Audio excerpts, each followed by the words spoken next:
ഹരേ കൃഷ്ണ. എല്ലാവർക്കും എൻ്റെ വിനീതമായ നമസ്കാരം. വളരെ വിശേഷപ്പെട്ട ഒരു വിഷയത്തെക്കുറിച്ച് ചർച്ച ചെയ്യാനാണ് ഇന്ന് ഞാൻ നിങ്ങളുടെ മുമ്പിൽ വന്നിരിക്കുന്നത്. ആ വിഷയമാണ് നമ്മളുടെ കർമ്മഫലം. നമ്മളുടെ കർമ്മം, അതിൻ്റെ ഫലം. എന്ത് കർമ്മം ചെയ്താലും അതിൻ്റെ ഫലമുണ്ട്. നല്ലതായ നല്ല ഫലം, ചീത്തയാണെങ്കിൽ ചീത്ത ഫലം. ഈ കർമ്മഫലം എങ്ങനെയാണ്, എപ്പോഴാണ് വരുന്നതെന്ന് ആർക്കും പറയാൻ കഴിയില്ല, ആർക്കും നിശ്ചയിക്കാൻ കഴിയില്ല. പലപ്പോഴും നമ്മൾ നിർദോഷമെന്ന് കരുതുന്ന, നിർദോഷം എന്ന് പറഞ്ഞാൽ വലിയ ദോഷമില്ല എന്ന് കരുതുന്ന വാക്കുകൾ, പ്രവൃത്തികൾ, അത് വേറൊരാളിനെ വേദനിപ്പിക്കുന്നുണ്ടെങ്കിൽ, മാനസികമായിട്ട്, ശാരീരികമായിട്ട് അല്ലെങ്കിൽ കൂടി മാനസികമായിട്ടാണെങ്കിൽ വിഷമിപ്പിക്കുന്നുണ്ടെങ്കിൽ തീർച്ചയായിട്ടും അതിൻ്റെ ഒരു ദുഷ്ഫലം നമ്മൾ അനുഭവിക്കേണ്ടി വരും. Only matter of time. അത് എപ്പോൾ തിരിച്ച് നമ്മളുടെ അടുക്കൽ വരുമെന്നത് കാലമാണ് നിശ്ചയിക്കുന്നത്. ഞാനൊരു ചെറിയ കഥ പറയാം. ആ കഥ കൂടി നിങ്ങൾക്ക് അതിൻ്റെ സീരിയസ്നെസ് മനസ്സിലാകും. ഒരിക്കലും ഒരു രാജാവ്, ഇത് പുരാണത്തിലുള്ള കഥയാണ്. ആ രാജാവ് തൻ്റെ എല്ലാ ജന്മദിവസവും നാട്ടിലുള്ള തൻ്റെ പ്രജകൾക്ക് വേണ്ടി വളരെ വിഭവസമൃദ്ധമായ ഒരു സദ്യ ഒരുക്കുമായിരുന്നു. അങ്ങനെ അദ്ദേഹത്തിൻ്റെ ഒരു ജന്മദിവസം വലിയ വിശാലമായ സദ്യ ഒരുക്കിക്കൊണ്ടിരുന്നപ്പോൾ ആ സദ്യ ഒരുക്കി വെച്ചിരിക്കുന്നതും ഒരുക്കുന്നിടത്തിൻ്റെ മുകളിലൂടെ ഒരു പരുന്ത് ഒരു വിഷസർപ്പത്തിനെ തൻ്റെ നഖത്തിൽ പിടിച്ചുകൊണ്ട് പോവുകയായിരുന്നു. മരണപ്രാളത്തിൽ ആ പാമ്പിൻ്റെ വായിൽ നിന്നും കുറേ വിഷം താഴേക്ക് വീണു. ആ വിഷം ചെന്ന് വീണത് ഒരുക്കി വെച്ചിരുന്ന പായസത്തിനകത്തായിരുന്നു. ഈ വിവരം ആരും അറിയുന്നില്ല, ആരും കണ്ടതുമില്ല. പായസം വിളമ്പി കുറേ അധികം ആൾക്കാർ മരിച്ചു, കുറേ അധികം ആൾക്കാർക്ക് അസുഖമുണ്ടായി.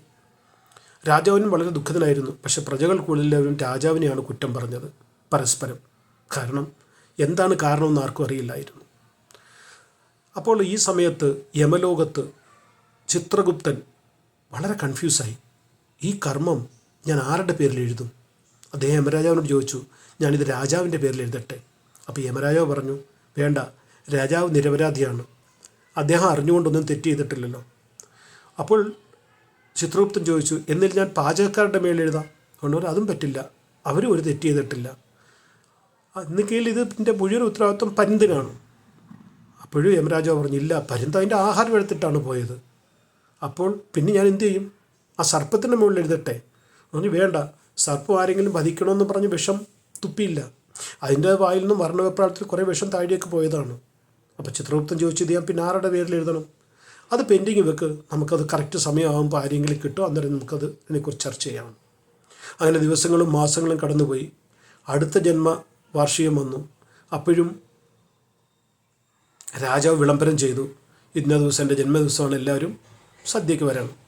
അപ്പോൾ ആൾക്കാർ പരസ്പരം സംസാരിക്കാൻ തുടങ്ങി. അവർക്കറിയില്ലല്ലോ ഇത് പാമ്പിൻ്റെ വായിൽ നിന്ന് വിഷം വേണമെന്ന്. അവർ പറഞ്ഞ് രാജാവിൻ്റെ അശ്രദ്ധ മൂലം വന്നാണെന്ന് കേട്ടിട്ട് രാജാവിനെ കുറ്റം പറഞ്ഞ് പോണോ വേണ്ടോ തർക്കിച്ചിരിക്കുകയായിരുന്നു.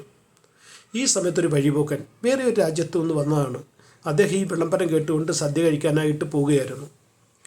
ഉടനെ കുറേ ആൾക്കാർ കൂടിയിരിക്കുന്ന അവിടെ വന്നിട്ട് ചോദിച്ചു, രാജാവിൻ്റെ ജന്മദിവസത്തിന് സദ്യ എവിടെയാണ് ഒരുക്കുന്നത്?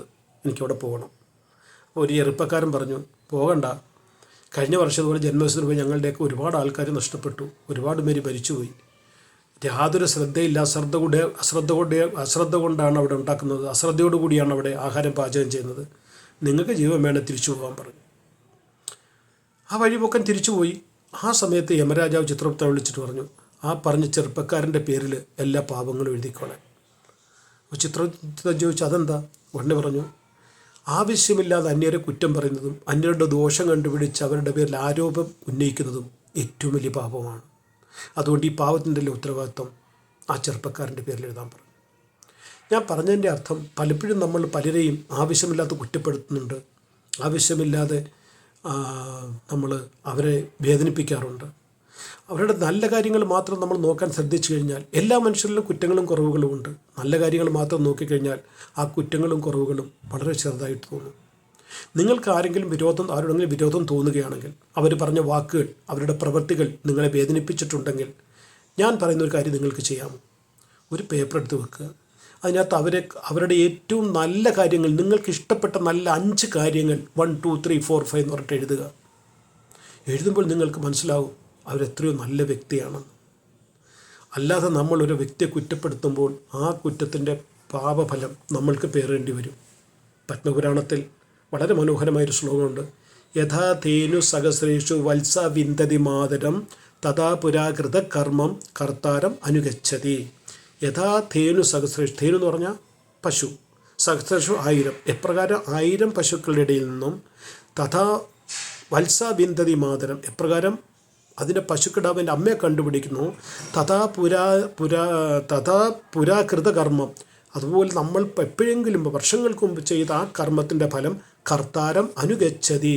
കർത്താവിനെ, അത് ചെയ്തവനെ പിന്തുടർന്നുകൊണ്ടിരിക്കും. അതായത് എപ്രകാരം ഒരു പശുക്കിടാവ് ആയിരക്കണക്കിന് പശുക്കളുടെ നിന്നും തൻ്റെ മാതാവിനെ കണ്ടുപിടിക്കുന്നു, അതേപോലെ നമ്മൾ ജീവിതത്തിൽ എപ്പോൾ ചെയ്ത കർമ്മങ്ങളായാലും, നമ്മൾ ഒരാളിനെ ചീത്ത വിളിച്ചിട്ട് ഒരാളുടെ മനസ്സ് വേദനിച്ചിട്ട് 10, 20, 25 വർഷങ്ങൾ നമുക്ക് ഓർമ്മ പോലും കാണത്തില്ല. പക്ഷേ ആ കർമ്മത്തിൻ്റെ ഫലം നമ്മളെ പിന്തുടർന്നുകൊണ്ടിരിക്കും. അതുകൊണ്ട് എന്താ ചെയ്യേണ്ടത്? ആരെയും വേദനിപ്പിക്കാതിരിക്കുക, ആരെക്കുറിച്ചും ദുഷിച്ച് ചിന്തിക്കാതിരിക്കുക, ദുഷിച്ച് പ്രചരിപ്പിക്കാതിരിക്കുക. നമ്മളുടെ നല്ല കാര്യങ്ങൾ മാത്രം ബാക്കിയുള്ളവരിൽ കാണാൻ ശ്രമിക്കുക. എല്ലാവർക്കും നന്ദി, നമസ്കാരം. വീണ്ടും ഒരു വീഡിയോയുമായിട്ട് വീണ്ടും നിങ്ങളുടെ മുമ്പിൽ ഞാൻ വരും. ഹരേ കൃഷ്ണ.